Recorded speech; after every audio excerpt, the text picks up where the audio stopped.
अस्सलाम वालेकुम नाज़रीन, मेरा नाम है मोहसिन रज़ा। कहते हैं खलूस की कीमत नहीं होती, मगर अफसोस यहाँ खलूस सबसे सस्ता और पैसा सबसे महंगा है।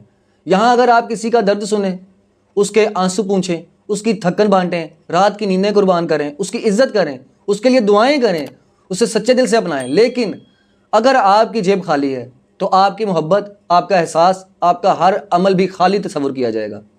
यहाँ इंसान की कदर दिल से नहीं, धन से की जाती है। आपके पास पैसा हो तो आपकी खामोशी को भी दानाई कहा जाएगा, आपकी गलती को भी हिकमत और आपके आगे पीछे फिरने वालों की चापलूसी को वफादारी का नाम दिया जाएगा। लेकिन अगर आप सिर्फ सच, इखलाक और खलूस के बल पर खड़े हैं तो आपको या तो नज़रअंदाज किया जाएगा या नीचा दिखाया जाएगा। कमाल की बात यह है कि जो देता है वो बोलता है, ना बोले तो उसे सुकून नहीं आता। और जो लेता है, अगर वो एक लफ्ज़ भी अपनी राय दे दे या सिर्फ अपनी बेबसी का इजहार कर दे तो देने वाला उसे एहसान फरामोश समझ लेता है। लेने वाला इतना मजबूर होता है कि वो ना नाराज़ हो सकता है, ना इख्तलाफ कर सकता है, ना तकलीफ़ जाहिर कर सकता है, क्योंकि जैसे ही वो ज़ुबान खोलेगा उसके किरदार पर सवाल उठा दिया जाता है। और देने वाले को जब तक दूसरे को एहसासे कमतरी में ना धकेल दे, जब तक वो उसे छोटा, बेबस और ताबे ना बना ले, तब तक उसे अपनी सखावत मुकम्मल महसूस ही नहीं होती।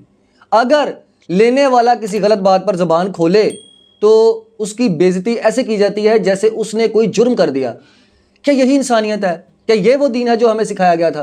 आज एहसान नहीं होता, एहसान मनवाया जाता है। और कुछ लोग तो ऐसे होते हैं जो नेकी की भी नुमाइश करते हैं, ज़बान से कुछ ना कहें मगर अपने इर्द गिर्द चापलूस बिठा लेते हैं, जो हर वक्त उनके छोटे से अमल को भी बड़ा करके बयान करें और दूसरों को उनके सामने झुकने पर मजबूर करें। और अगर कोई ना झुके तो फ़ौरन कह दिया जाता है, इससे बचो, एहसान फरामोश है। ये वही लोग हैं जिन्होंने मौला अली के इस फरमान को, जिस पर एहसान करो उसके शर से बचो, अपनी खुद साख्ता तकब्बुर का हथियार बना लिया है। जबकि हकीकत यह है कि वो फरमान एक सच्चे नेक दिल देने वाले के लिए तनबीह था, ना कि इन मतलब प्रस्तों के लिए जो नेकी के नाम पर गुलामी खरीदना चाहते हैं। और यही तो सच है। आज का माशरा खलूस को नहीं, दौलत को सलाम करता है।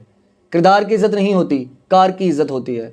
यहाँ तो जाज़िबियत भी दौलत ही की परवरदा है। या मुझे जॉन एलिया साहब का शेर याद आ गया, यहाँ तो जाज़िबियत भी दौलत ही की है परवरदा, ये लड़की फाका कश होती तो बदसूरत नज़र आती। यानी क्या खूब कहा है, ये वो आईना है जिसमें हमारी मुनाफ़कत का असल चेहरा नज़र आता है। हमने इंसान को इंसान नहीं बल्कि उसके बैंक बैलेंस, गाड़ी, लिबास और रिहाइश के पैमाने से परखना सीख लिया है। और अफसोस की बात यह है कि जो लोग दिल से देते हैं, जो बिना किसी गर्ज के तुम्हारे साथ होते हैं, वो हमेशा तन्हा रहते हैं। उनकी बातें बेअसर समझी जाती हैं, उनका सच तलखी लगता है और उनकी खामोशी को कमज़ोरी, लेकिन जो तुम्हें ख़रीद ले वो बादशाह बन जाते हैं। चाहे उनके अंदर ना अखलाक हो, ना इंसानियत, ना सच्चाई।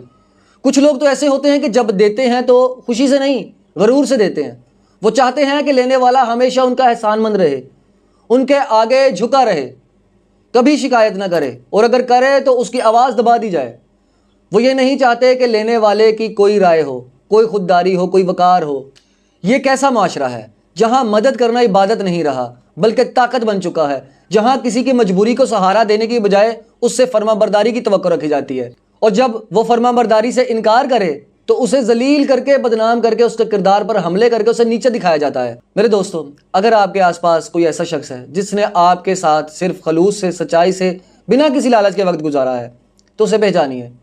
वही असल गनी है, वही जो तुम्हारे आंसू देकर खामोश हो जाए, तुम्हारी खामोशी सुन ले, तुम्हारी रातों की थकन समझे और कभी तुम्हारे सामने एहसान का तज़किरा ना करे। याद रखो, जो शख्स तुम्हारे लिए सच बोले, तुम्हें आईना दिखाए, तुम्हें गलती से रोके, वो तुम्हारा दुश्मन नहीं होता, वो तुम्हारा सबसे सच्चा खैर ख्वाह होता है। और जो तुम्हें देकर खामोश हो जाए, उसकी खामोशी को कमज़ोरी मत समझो, उसकी दुआओं का असर जब चलता है तो सारी दुनिया हिल जाती है। मैं उन सब के लिए बोल रहा हूँ जिन्होंने सिर्फ खलूस दिया मगर दौलत ना होने के बायस बेवुक़्क़त समझे गए, जिन्होंने रिश्ते निभाए मगर बदले में सिर्फ ताना पाया।